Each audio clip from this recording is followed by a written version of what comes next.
Making millions of dollars every single year is not about having the gift of the gab. It's not about creating relationships and being a great talker.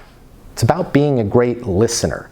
Most of the time when your prospect is talking, they're not just talking to you, they're talking to themselves. And if you ask the right questions and allow that person to continue to speak, to continue to talk, they'll have a cathartic experience, the kind that they pay $600 an hour for a therapist for. And they're going to open up, not only giving you an opportunity to understand them a lot better, but giving them an opportunity to understand themselves and their situation. Why is that? Tell me more about that. Hey, when you say that your HR management is a complete disaster, can you give me a specific example of what's going on? What would it look like? Like if you could set that up perfectly, what would that look like to you? Why?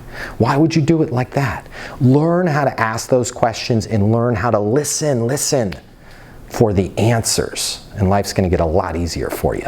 My name's Matt Easton. Consider following me for more tips on how you can be successful in business and life.